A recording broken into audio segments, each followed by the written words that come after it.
The alarm bells rang through Luna Station like thunder in the metal halls.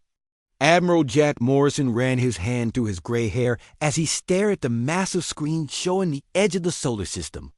Red dots appeared one by one, each one bigger than anything humans had ever built. How many ships? Morrison asked the young officer at the scanner station. 200 confirmed, sir. Maybe more coming. The officer's voice shook a little. They're huge. Each one is at least 10 times bigger than our biggest warship. Morrison nodded slowly.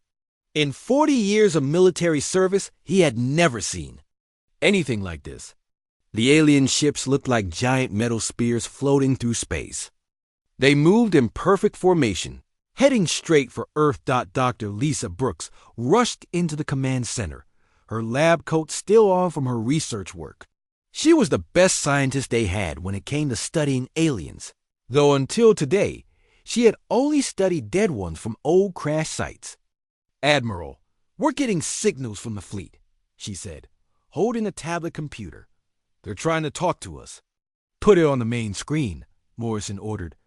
The screen changed to show a creature that made everyone in the room step back. It stood 8 feet tall with gray skin that looked like armor. Its eyes were black and cold, and when it spoke, its voice was deep and scary. I am War Prime Zefkar of the Dominion Empire. You small creatures call this place Earth. We have come to take it from you. The alien's mouth opened to show rows of sharp teeth. We have conquered 47 worlds. Your planet will be number 48. Look at your tiny ships and weak weapons. You are like insects trying to fight giants. Morrison felt his jaw tighten. He had seen bullies before, but never one with 200 warships. We know everything about you, Zefkar continued. Your missiles are slow. Your shields are weak. Your ships are made of metal that our weapons can cut through like paper. We could destroy your entire fleet in 1 hour. Captain Ryan Clark stood near the back of the room, watching the alien speech. He commanded the EDS Defender, Earth's newest scout ship. He had been in dozens of battles against space pirates and rebels, but this was different. This was bigger than anything humans had ever faced. You have 72 of your Earth hours to surrender, Zefkar said. Gather all your leaders. Bring them to us. We will decide which of you are useful as slaves and which of you we will kill. The alien leaned closer to the camera. Do not think about fighting us. We have weapons that can crack your planet in half. We have ships that can travel faster than light. We have armor that your weapons cannot scratch. You are nothing compared to us. The screen went black. The command center was quiet for a long moment.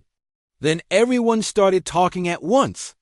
Officers shouted orders. Scientists asked questions. Communications people tried to reach other Earth bases. Quiet, Morrison yelled. Everyone stopped talking. Brooks, what do we know about these aliens? Dr. Brooks looked at her tablet. They called themselves the Dominion. Based on their signals, they've been watching us for months. They know about our military bases, our weapon systems, even our population numbers. How is that possible? Morrison asked. They've been sending tiny spy drones, so small our scanners couldn't detect them. They think they know everything about us. Captain Clark stepped forward. Admiral, request permission to take the Defender out for a closer look at their fleet. Morrison shook his head. Too dangerous. They'd destroy you before you got close. Sir, we need to know more about their ships. How they move, how they fight, what their weak points might be. Clark, they just told us they can destroy our entire fleet in 1 hour. What makes you think one ship can get close enough to learn anything? Clark smiled a little.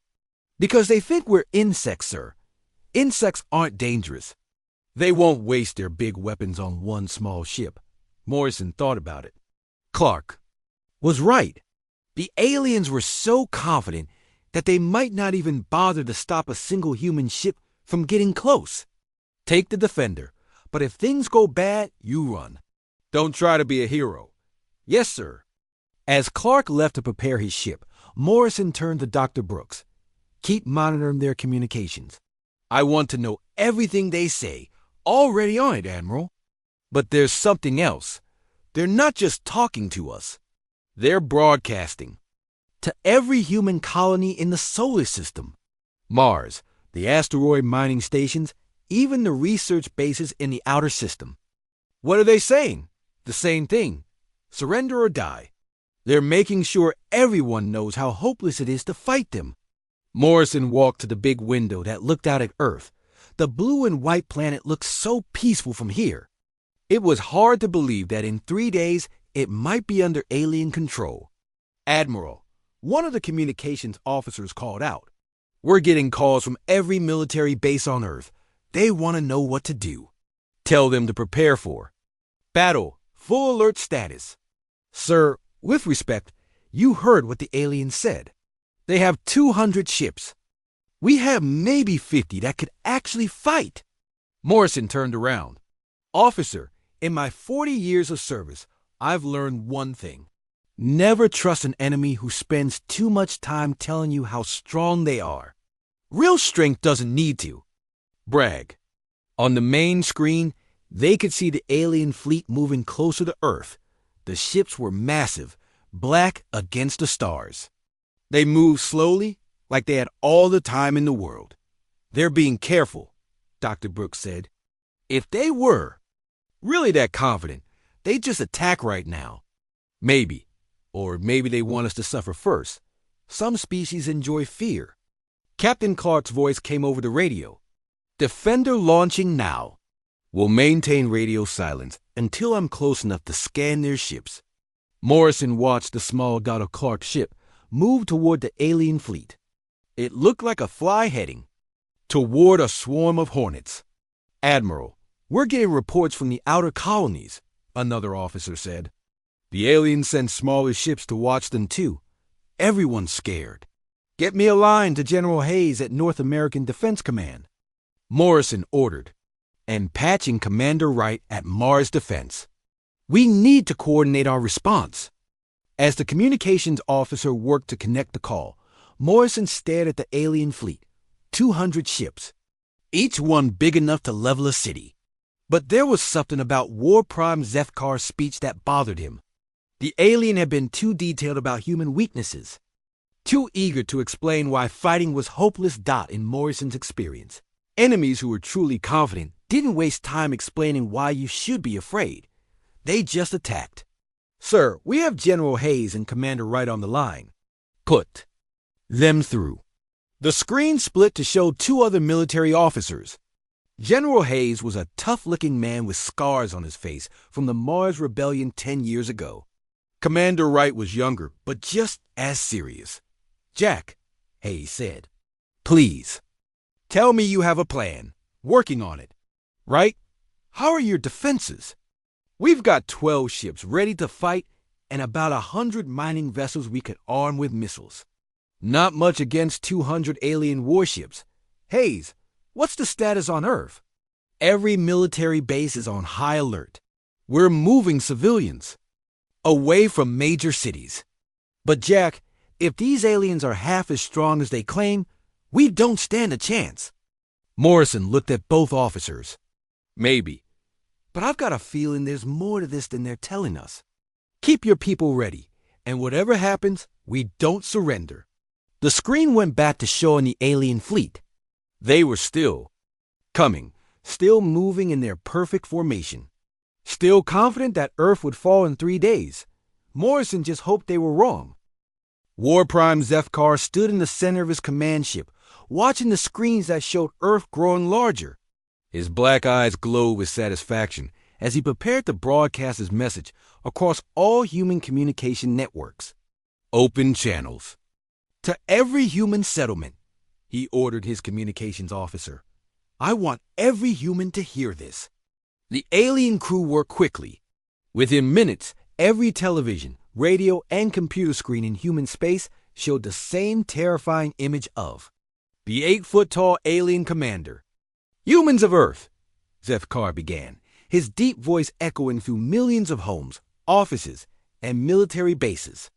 I am War Prime Zefkar. I have conquered 47 worlds before yours. Let me tell you how easy it was.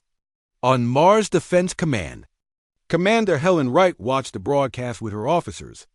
The alien's words sent chills down her spine, but she kept her face calm.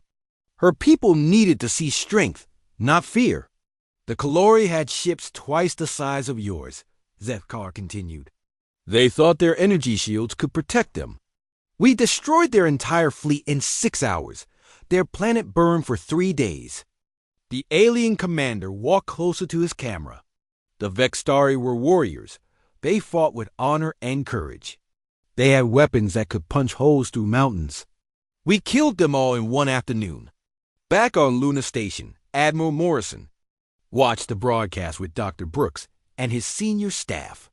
The alien's words were meant to break human spirit, but Morrison noticed something else. The creature was enjoying this too much. The Rhinari tried to hide on their moons, Zethkar said. They built underground cities deep in the rock.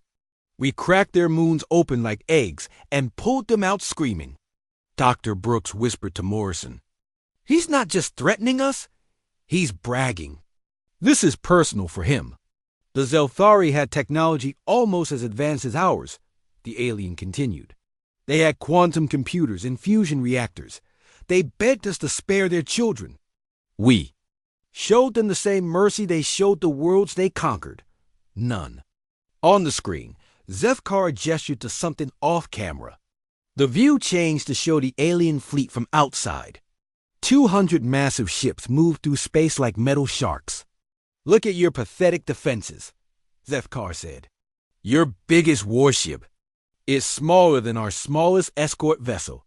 Your missiles travel slower than our cargo ships.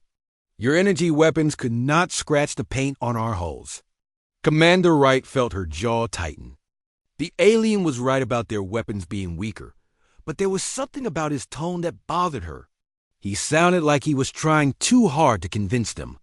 We have studied your military for months, Zethkar continued. We know about your Luna Station defenses. We know about your Mars artillery platforms. We know about your asteroid mining ships that you think you can use as weapons. The alien laughed, a sound like metal scraping against stone. Your Admiral Morrison thinks. He is clever. Your General Hayes believes his soldiers are brave. Your Commander Wright hopes her Mars defenses will slow us down. Wright's blood ran cold. They knew the names of human commanders. They had been watching everything. Let me show you how weak you really are, Zethkar said. The view changed again. Now it showed 3 human probe ships that had been sent to observe. The alien fleet. They were small unmanned vessels designed for reconnaissance. These are your spy ships, Zethkar said. Watch how easily we destroy them. A beam of red light shot from one of the alien ships. It hit the first probe, and the human vessel simply vanished. Not exploded, not broken apart. Just gone like it had never existed. Your probe had shields, Zethkar said. They did nothing. Your probe had armor made of your strongest metals. It meant nothing. Your probe sent a distress signal before it died. We intercepted it and learned everything about your communication systems. The second probe tried to escape, its engines burning bright as it attempted to flee. Another red beam reached out and the probe disappeared. Your fastest ships are slower than our slowest ones, the alien said. Running is pointless. The third probe didn't try to run. It just sat there, probably hoping the aliens would ignore it. They didn't. The third red beam ended its existence as quickly as the others. Those beams use only 1% of our weapon's power, Zethkar said. 1%. At full power, we could destroy your moon. Dr. Paul Grant watched the broadcast from his laboratory deep beneath the Rocky Mountains.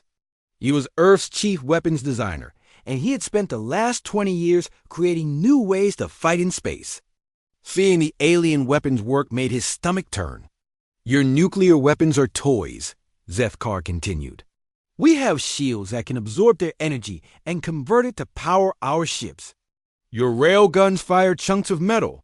We have armor that can stop asteroids traveling at light speed. The alien commander gestured again, and the view changed to show a large asteroid floating in space. It was about the size of a small mountain. This rock is similar to the ones your species uses for mining, Zefkar said. Watch what our weapons. Due to it, a different alien ship fired a blue beam at the asteroid. The rock began to glow, then crack, then simply fall apart into dust. The whole process took less than 10 seconds. Your mining stations are built inside rocks like that one, Zefkar said. Do you understand now? We can destroy your entire industrial base without getting close to your planets. On Luna Station, Morrison felt his hands clench into fists. The alien was right. Humanity's mining operations were built inside asteroids for protection. If the aliens could destroy the rocks themselves, they could cripple human civilization. But we are not without mercy, Zefkar said, his voice becoming softer, but no less threatening. We do not enjoy killing. We prefer to use conquered species as workers and soldiers. Some of you may survive if you surrender now.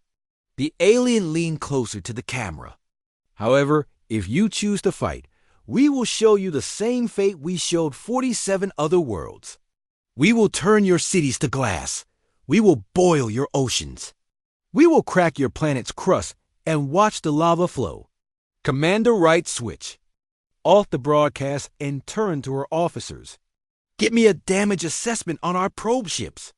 I want to know exactly how their weapons work. Commander, one of her officers said, the probes are gone. There's nothing left to study. Then we'll have to learn by watching what they do next. Back on the alien flagship, War Prime Zefkar smiled as he ended the broadcast. His officers around him looked pleased with their commander's performance. War Prime, his second-in-command said, the humans are broadcasting to each other. They seem frightened. Good. Fear makes surrender easier. How long until we reach their orbital defenses? 47 hours, War Prime. Excellent. Continue monitoring their communications. I want to know if they plan to fight or surrender. Zefkar walked to the large window that showed Earth growing larger ahead of them. The blue and white planet looked so peaceful, so defenseless. Soon it will be just another conquest to add to his record. War Prime, another officer called out. We're detecting some movement from their ships. It looks like they're taking defensive positions. Show me. The main screen displayed a tactical view of the space around Earth. Small dots representing human ships were moving into formation around the planet and its moon. How many ships? Zefkar asked. 53 combat vessels, War Prime. Plus about 200 civilian ships that might be armed? Zefkar laughed. 250 ships against our 200. They think numbers will help them. Orders, War Prime? Continue as planned. Let them gather their ships. Let them prepare their defenses. When we destroy them all at once, the remaining humans will lose all hope. The alien commander watched. The human ships moving into position. Such small, weak vessels. Their crews probably thought they were being brave, preparing to defend their homeworld dot. They had no idea what was coming for them. War Prime, the communications officer said, we're receiving a message from the humans. Admiral Morrison wants to negotiate. Put it on screen. Admiral Morrison appeared on the display, his face calm and determined. War Prime Zefkar, I am Admiral Jack Morrison of the Earth Defense Force. I request a meeting to discuss terms. Zefkar smiled, showing his sharp teeth. Admiral Morrison, the human who thinks he can fight us. What terms do you wish to discuss? Safe passage for civilian populations. Guarantee that those who surrender will be treated humanely. You are in no position to make demands, Admiral. You have 45 hours to surrender unconditionally. After that, we will demonstrate why resistance is futile. Morrison's image disappeared from the screen. War Prime, an officer said, should we be concerned about their preparations? Zefkar looked at the tactical display again. Human ships scattered around their system like toys. Their weapons were primitive. Their technology was centuries behind the Dominions. No, he said, let them prepare. It will make their defeat more satisfying. Deep beneath the Colorado mountains, Director Kate Murphy walked through corridors that didn't exist on any official map. The walls were thick metal, designed to stop the most powerful weapons ever created. Signs along the walls read, Project. Blackout in red letters. Murphy had been running this secret project for 15 years. Only 12 people in the entire government knew it existed. Not even Admiral Morrison knew about it, though that was about to change. She stopped at a heavy door marked Authorized Personnel Only and pressed her hand against the scanner. The door opened with a soft hiss, revealing a control room filled with screens and computers. 3 people worked at the stations, monitoring data that would have amazed Earth's greatest scientists. Status report, Murphy said to the nearest. Technician, all systems are green, Director. The alien fleet is still 44 hours away from Earth orbit. They don't suspect anything, Murphy nodded. For 15 years, humanity had been preparing for this day. Not because they knew aliens were coming, but because they knew someone would try to conquer Earth eventually. Pirates, rebels, or something. Worse, get me a secure line to Admiral Morrison, she ordered. It's time to tell him the truth. While the technician worked to establish the connection, Murphy thought about how this all started.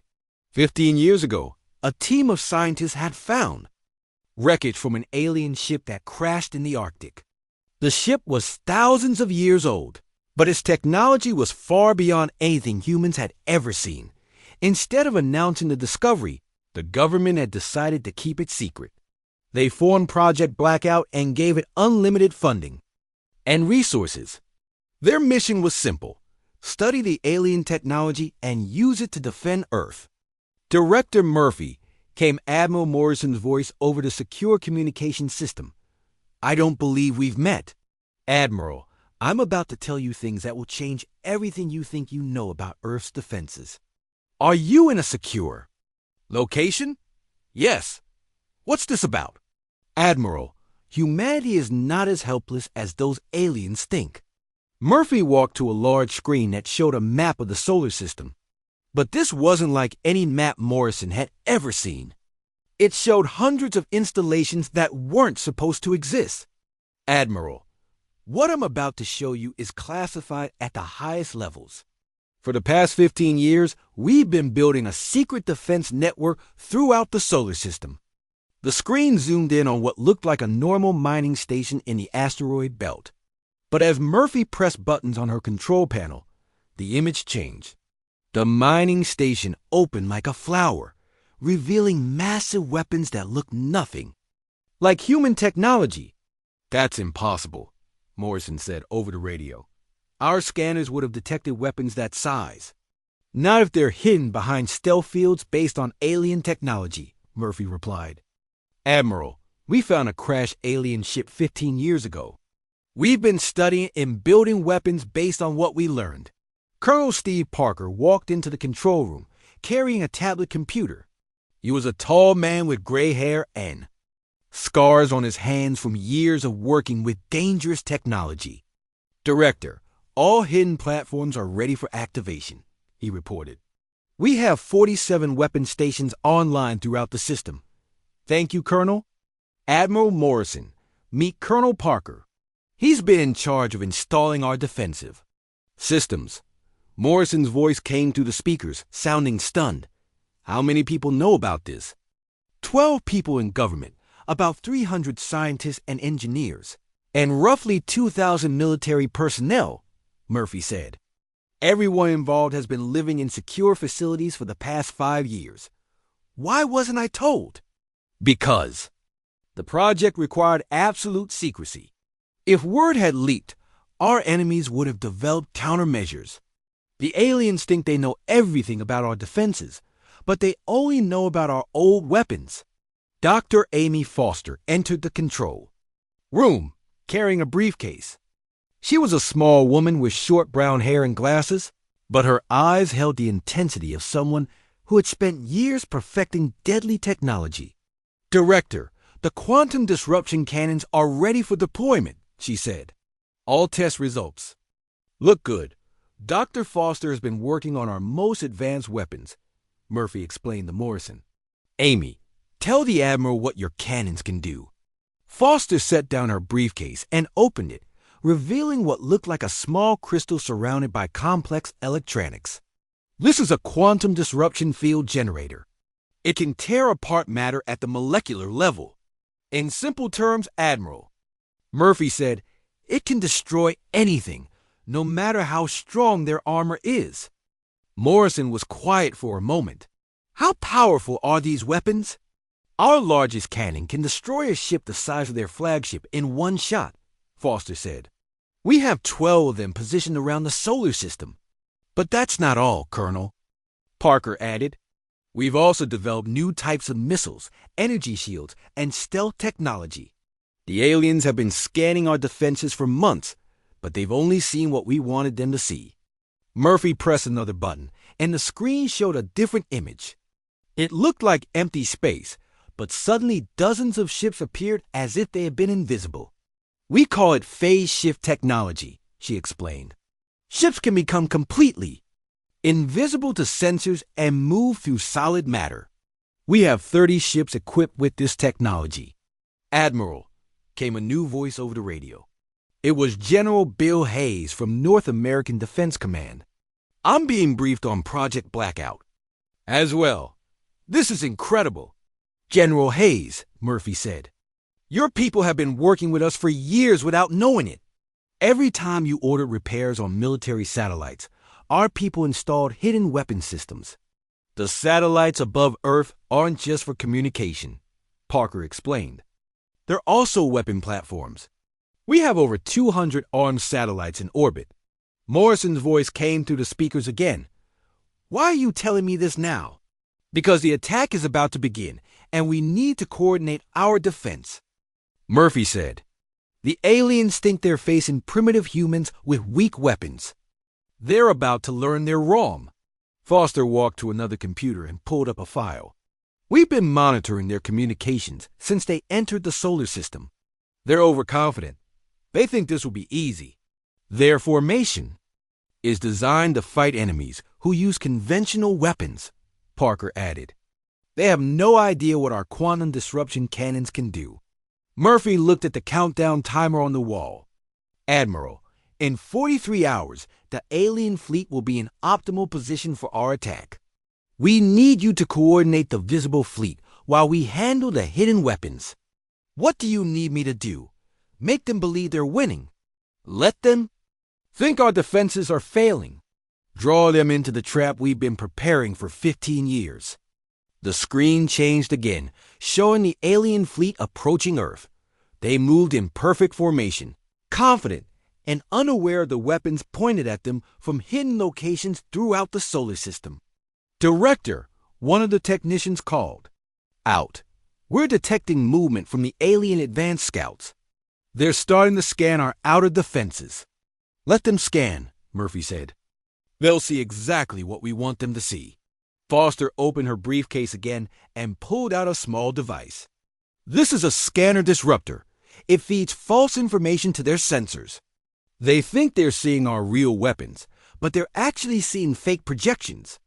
For months, they've been studying illusions, Parker said. They have no idea what our real capabilities are. Murphy walked to the main control station and began typing commands. Around the solar system, hidden installations began powering up. Their weapons. The alien fleet was still too far away to attack, but everything was ready. Admiral Morrison, she said, in less than 2 days, those aliens are going to learn why you should never underestimate humanity. Director Murphy, Morrison replied, what are our chances of victory? Murphy looked at the screen showing alien ships and hidden human weapons. After 15 years of preparation, after studying technology from the stars, after building weapons that could destroy anything, she felt confident. Admiral, I don't think we're going to lose half their fleet, she said. I think we're going to destroy almost all of it. The countdown timer showed 42 hours and 36 minutes until the alien fleet reached Earth orbit. 42, Hours until humanity would show the galaxy that Earth was not a planet to be conquered. In the depths of the secret base, alarms began to sound. Not warning alarms, but preparation alarms. The sound that meant it was time to get ready for war. Murphy looked at her team of scientists and soldiers. They had worked in secrecy for 15 years, building weapons that could challenge the most advanced alien technology. Now it was time to see if their work would save humanity. Begin final preparations, she ordered. It's time to show these aliens what humans can really do. The alien fleet moved closer to Earth, like a pack of metal wolves hunting their prey. War Prime Zefkar stood on the bridge of his flagship, watching the countdown timer that showed 18 hours until they reached attack position. His black eyes gleamed with satisfaction as he studied the tactical display. Report on human activity, he ordered his intelligence officer. War Prime, the humans are moving their ships into defensive positions around Earth and Luna Station. They appear to be preparing for battle. Zefkar laughed, the sound echoing through the bridge. 53 ships against our 200. They are either very brave or very stupid. Their Admiral Morrison has been sending messages to all human colonies, telling them to prepare for invasion. He seems to believe they can fight us. Good. I want them to fight. A quick surrender would be boring. Captain Tony Miller stood on the bridge of the EDS Thunderbolt, one of Earth's newest warships. He was a young officer with brown hair and determined eyes. Around him, his crew prepared for what they believed would be their final battle. Captain, his weapons officer said, all missiles are loaded and ready. Energy weapons are at full charge. Good. Remember, we're not trying to win this fight. We're trying to survive long enough to make them think they're winning. Miller had been briefed on the real plan just 6 hours ago. Admiral Morrison had told him about Project Blackout and the hidden weapons throughout the solar system. Miller's job was to make the aliens believe humanity was fighting desperately with their old weapons. Sir, the communications officer called. Out, Admiral Morrison is requesting all ships to take positions around Earth. He's broadcasting on open channels. Put him through. Admiral Morrison's voice came through the speakers, and Miller knew the aliens were listening to every word. All ships, this is Admiral Morrison. The alien fleet will reach our defensive perimeter in 18 hours. We're outnumbered 4-1, but we will not surrender. Take your positions and prepare to defend humanity. Miller smiled. Morrison was a good actor. His voice sounded scared but determined, exactly what the aliens would expect from a human. Commander facing impossible odds. Sir, the sensor officer said, we're detecting alien scout ships moving ahead of their main fleet. They're scanning our positions. Let them scan. Make sure they see all our weapons and shields. On the alien flagship, Zefkar received the scanner reports from his advanced scouts.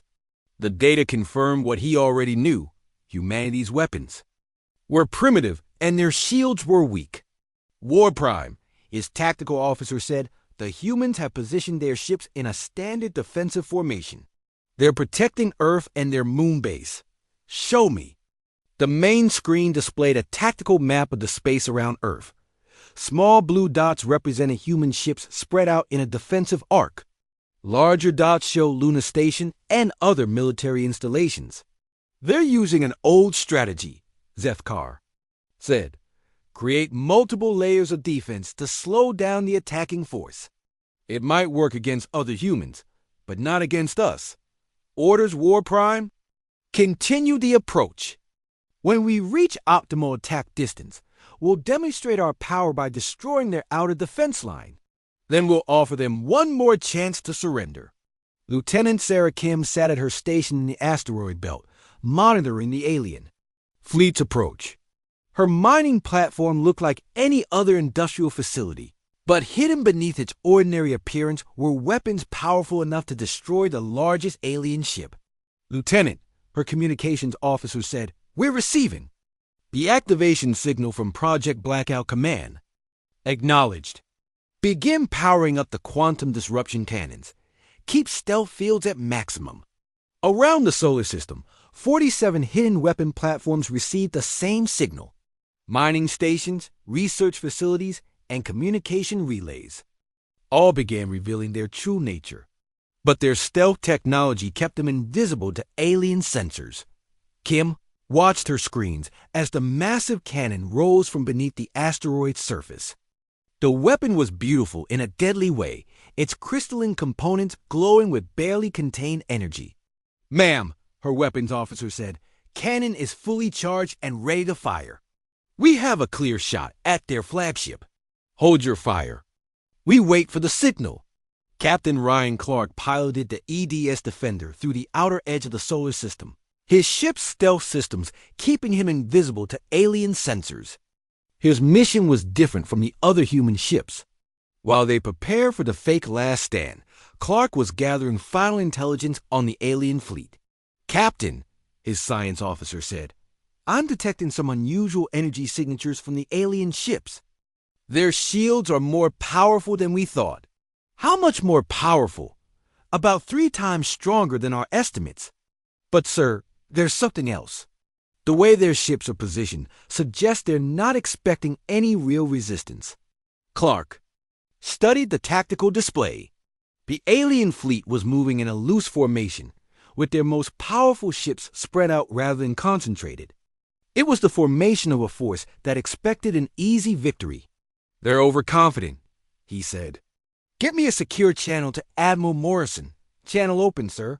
"Admiral, this is Defender. The aliens are moving in parade formation." "They're not." Taking us seriously, Morrison's voice came back immediately. "Understood, Captain. Continue monitoring and stay hidden."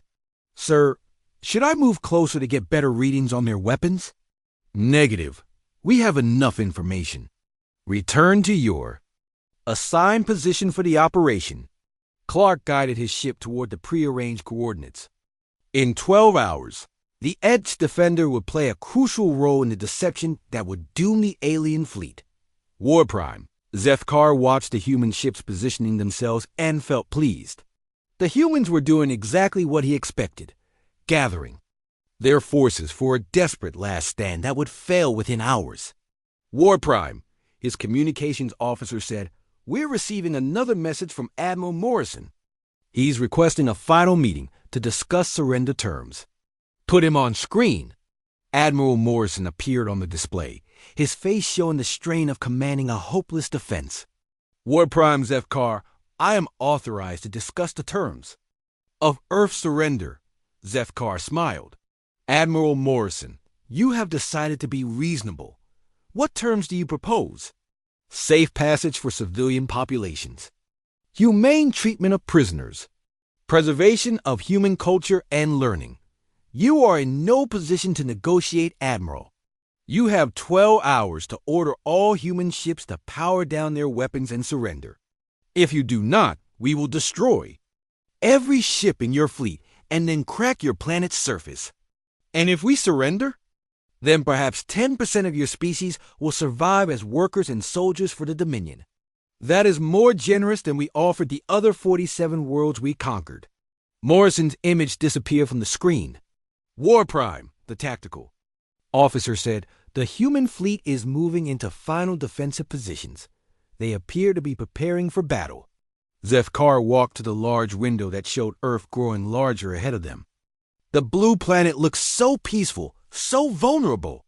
Soon it would be another trophy in his collection of conquered worlds. "Signal all ships," he ordered. "In 12 hours, we will demonstrate why resistance to the Dominion is futile." Admiral Morrison sat in his command center on Luna Station, surrounded by officers who thought they were preparing for humanity's final battle. Only he knew the truth about what was really about to happen. "Admiral," Captain Miller's voice came over the radio, "all ships are in position. We're ready to begin the deception."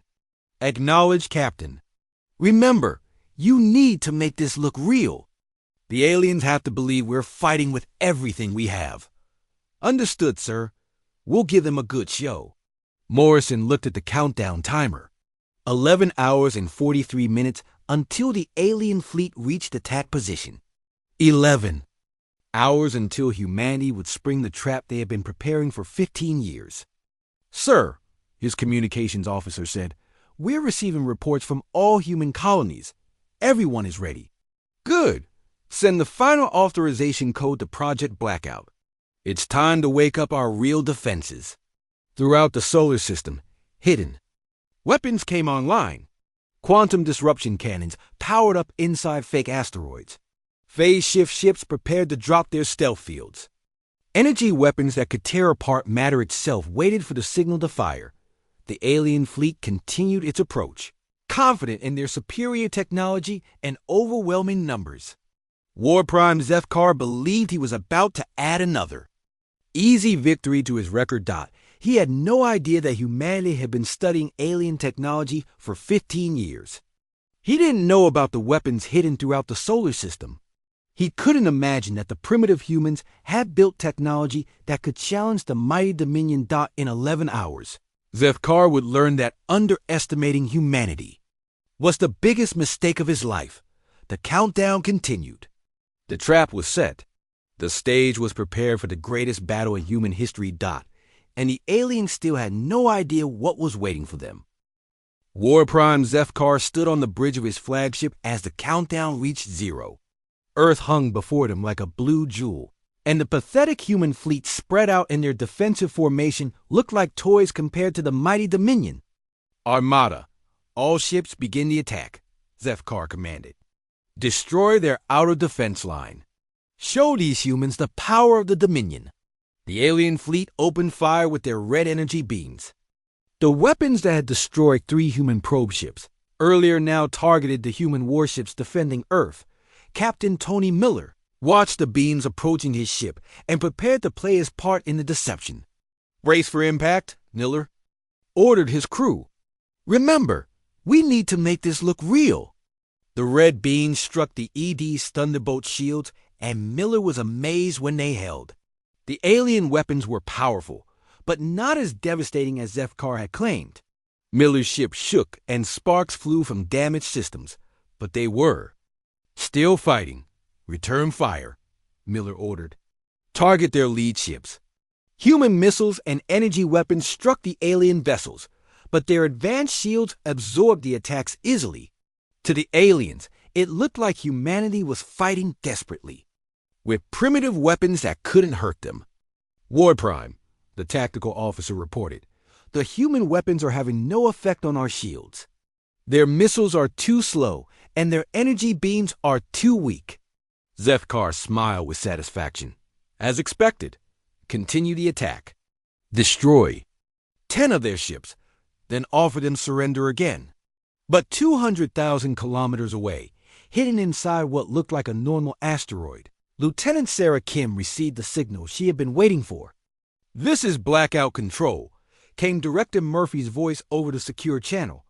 "All stations, you are authorized to fire. Repeat, you are authorized to fire." Kim looked at her weapons officer. "Target the alien flagship. Fire quantum disruption." Cannon. The asteroid split open like a flower blooming in space. From its center rose a massive cannon that looked nothing like human technology. Energy built up in its crystalline core, creating a brilliant blue light that grew brighter and brighter. "Firing now," the weapons officer said. The quantum disruption beam shot across space faster than light, reaching the alien flagship in less than a second. The beam struck Zefkar's ship and did something the aliens had never seen before. The massive alien vessel simply ceased to exist. Not destroyed, not broken apart, but completely gone. One moment it was there. The next moment there was only empty space where it had been. War-Prime. Zefkar had just enough time to feel confusion before the quantum disruption field tore every atom of his ship apart at the molecular level. The most powerful warship in the Dominion fleet disappeared without even leaving debris behind. "What just happened?" shouted the captain of the nearest alien ship. "Where is the flagship?" Before anyone could answer, 11 more blue beams shot out from hidden positions throughout the solar system. Asteroids opened up to reveal massive weapons. Mining stations dropped their disguises. Research platforms showed their true nature as military installations got each quantum disruption cannon found its target. 12 of the largest alien ships simply vanished from existence, leaving gaps in the Dominion formation where mighty warships had been seconds before.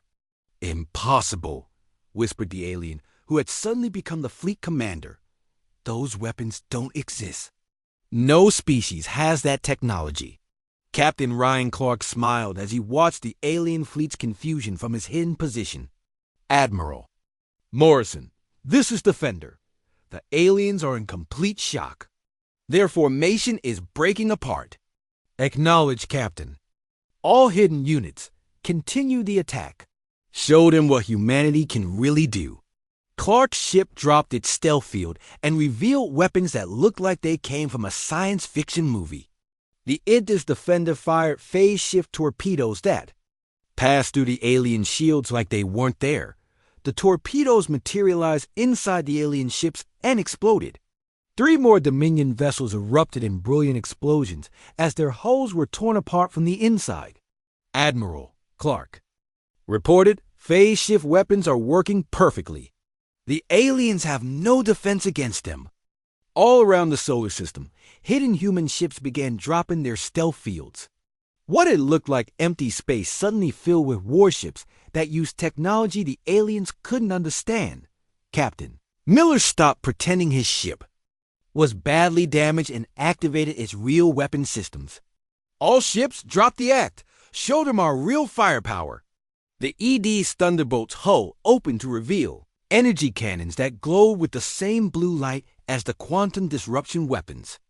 When Miller fired, the beam cut through an alien destroyer like a knife through paper. "Sir," his tactical officer said with excitement, "their shields can't stop our quantum-enhanced weapons. We're cutting through them like they're made of wood." The alien fleet tried to fight back, but they were facing weapons they had never encountered before. Their red energy beams, so effective against conventional defenses, did nothing against human quantum shields. Dr. Amy Foster watched the battle from the hidden control room beneath the Rocky Mountains. Her 15 years of work studying alien technology and improving upon it was paying off in the most dramatic way possible. "Director Murphy," she said, "quantum disruption efficiency is at 96%. We're destroying their ships faster than they can react." "Excellent work." "Amy, how many enemy vessels have we eliminated?" Foster checked her tactical display. 43 ships destroyed in the first 5 minutes. Their fleet is scattered and confused. The aliens tried to retreat, but they found their escape routes blocked. Commander Helen writes Mars Defense. Command had been hiding massive railguns that fire projectiles at incredible speeds. "Mars Control to all units," Wright announced. "We have clear shots at the retreating alien ships, firing long-range artillery. Chunks of metal the size of cars shot across space at nearly the speed of light. When they hit the alien ships, the impacts were devastating. The aliens had armor designed to stop energy weapons, but kinetic projectiles traveling that fast went through their hulls like bullets through tissue paper." "This is impossible," the new alien commander transmitted on all frequencies. "Your species doesn't have this technology. Where did these weapons come from?" Admiral Morrison answered the transmission from Luna Station. "You spent months studying our defenses, but you only saw what we wanted you to see. Humanity has been preparing for this day for 15 years. 15 years? But your technology was primitive when we first detected your planet. We found one of your ships a long time ago. We studied it, learned from it, and built something better." The alien commander's voice became desperate. "This cannot be. The Dominion has conquered 47 worlds. We have the most advanced technology in the galaxy." "Had," Morrison corrected. "You had advanced technology. Now you're facing something new." Another wave of quantum disruption beams swept through the alien formation. 20 more ships vanished from existence. The mighty Dominion fleet that had entered the solar system with such confidence was being systematically destroyed by weapons they couldn't understand or defend against. "All ships, retreat," the alien commander ordered. full speed to the edge of the system. But the humans weren't finished. Lieutenant Kim's weapons platform fired again, and the cannon's beam reached out across millions of kilometers to catch a fleeing alien ship. The vessel disappeared just like all the others. "They're trying to escape," Kim reported. "Should we let them go?" Director Murphy's voice came over the communication system. "Negative. We can't let them report back to there. Empire, destroy them all." Captain Clark's phase shift ships moved to intercept the fleeing aliens. Their ability to travel through solid matter made them impossible to stop. They appeared inside the alien formation and fired their weapons at point-blank range. "Sir, Clark's," weapons officer said, "we're inside their defensive perimeter. They can't target us without hitting their own ships. Fire all weapons. Don't let any of them escape." The battle had turned into a one-sided slaughter. The aliens who had been so confident just minutes before were now running for their lives. But humanity's advanced weapons could reach them anywhere. In the solar system, in 30 minutes, the alien fleet that had threatened to conquer Earth was reduced to scattered debris and desperate survivors trying to flee. Half their armada was already gone, and the other half was being hunted down by human ships that moved faster and hit harder than anything the Dominion had ever faced. War Prime Zefkar's dreams of conquest had become humanity's greatest victory. The species he had mocked as primitive insects had just proven they were the most dangerous predators in the galaxy.